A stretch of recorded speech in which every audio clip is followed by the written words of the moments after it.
Yo, welcome back to Roadmap to Understanding. And this episode, I want to talk about what love is. And to do that, I want to read you something I wrote back in October of 2013 that I call Love Is. What is love? Love is. Love is kind in times of sorrow. Love is courageous when faced with fear. Love is fierce in defense and protection of the weak. Love is truth. Love is patient to understand all views before making a choice. Love is wise. Love is unconditional. Love is family. Love is humanity. Love is the manifestation of dreams and of hope and faith in love. It exists in actions and words that inspire greatness in others. Love is understanding of the connectedness of all life and how to live harmoniously with that energy of life and love. Love bows to none and serves all. This is what love is. It is the honest expression of all that brings all things to a life that is unified with mind, body, and spirit. Unification is what love is, and it is only possible through love and forgiveness. This unification of self leads to a unification with all. Define that for yourself and know that on this journey, all that you hold dear will be challenged and much of you will be stripped away. But what is left will be the embodiment of what it means to be a being who loves and is capable of love to its fullest.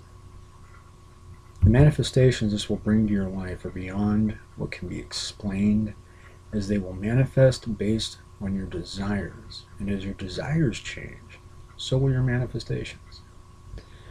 They will become less egocentric and more humanity driven. You will care less about so many other things and see the value that you have missed right in front of you. Love is. Be love and never be lost again.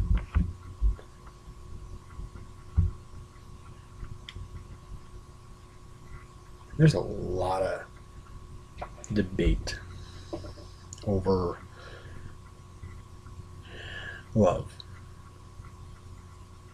what it means to love someone. And it's because we have been programmed that you can't openly love somebody without it having something to do with romance. It's difficult for the male friends I have in my life to accept it when I say, hey, I love you. Because they're afraid people are going to think we're gay. Big deal. And, I saw evidence last weekend on my mom's birthday when we went to the theater to see Expendables 3. I saw something I hadn't seen in a while. It was a couple of guys had gone to the theater together, and they put a seat between them. And I remember back in the day when I'd go to the movies with a buddy of mine, Steve Schooling, guy I ran with for about 10 years, great friend, miss him. Uh, we would do the same thing, and we called it the fag space. And I don't like using that word, but it's what we used at the time.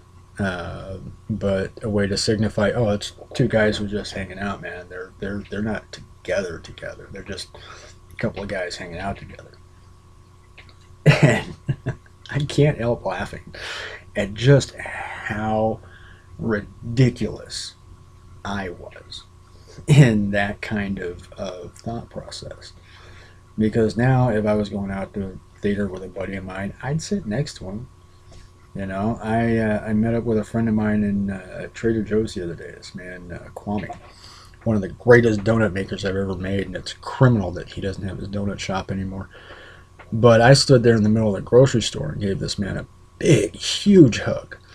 And it may have even looked a little odd to other people because he's African American. I don't care. He is a tremendous individual, and I love him and his wife Gabby tremendously. Both of them just wonderful people. Uh, and I missed their donut shop because they made their donuts with organic ingredients. And the one that surprised me the most was they have vegan donuts, and I actually liked the vegan donut. It was my favorite. But that's what love is. It's trying new things and going, oh wait, this is actually pretty good. I like this, and not caring that it's a vegan donut. It's just a donut. So what about what goes into it? It's good. I look at the people I have in my life. Most of the friends that nah, 99% of the friends I have right now, I have through Facebook. And they are a collection of some of the most incredibly gifted, psychically gifted, and loving and compassionate women that I could ever hope to meet in the flesh face to face. The only thing that pains me about these friendships is that I cannot give them an actual hug. And there's times when they need it, there's times when I need it. And love, unconditional love, still allows me to love them even though they can't physically be present here. There's no conditions on it. I can't say, well, we can't be friends because, well, you're way over there. No, that's wrong. That's not what love is. You can allow the energy of the love that you feel inside of you, it'll transmit through and across anything. Love does not care about distance. It just doesn't. And the moment that you place one condition on love, it's no longer love. It's an inhuman, cruel, sadistic game of inflicting suffering on another until they meet up with your ideas, your conditions to allow you to love them. I recently had somebody tell me that what they was offering people, including myself, was love and hospitality. And then he took away the friendship and the love and the hospitality because I was getting my energy healing and my energy tune-ups from somebody else and not from his friend, who did immaculate work when the one session I had with her. Though she didn't clear everything out, I still had a few things to clear out. So it wasn't maybe as good as I thought it was. So when you look at the idea of the people that you meet and meeting them with love, it means brother, sister, whatever, I accept you, I love you, I want to give you a hug. Is there something I can do to help you out? What is it? Oh, you just need somebody to sit and talk and listen to you for a few? Sweet, I'm good at that. I might even give you a little helpful advice. And as an empath, what I'm most likely going to do is whatever it is that's bugging you, whatever that emotional bog down is for you, I'm going to go and just suck it right out of you. And what I'm going to give back to you is my love, my strength, my peace, my serenity. I'm going to make that sacrifice for myself and give it to you because I love you. And because as an empath, it's my gift to give to you. And the only gift that I have a desire to give to anyone is my love, the gift of the strength of my love.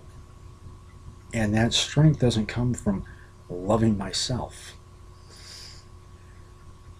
As much as I love myself, I could never gain as much strength as I have from the love that I accept from the people I have in my life. That is the strength of love. It's the love that is returned back to you when you give it freely.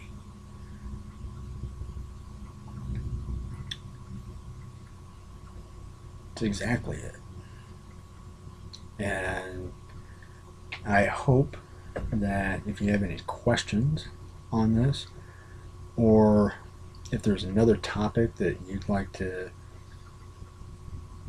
see for me to examine here on Roadmap to Understanding, something that maybe you have some questions on that you don't feel like you quite get, I absolutely encourage you, ask, leave it in a comment, hit me up an email if you're a friend of mine or if you're connected with me on LinkedIn.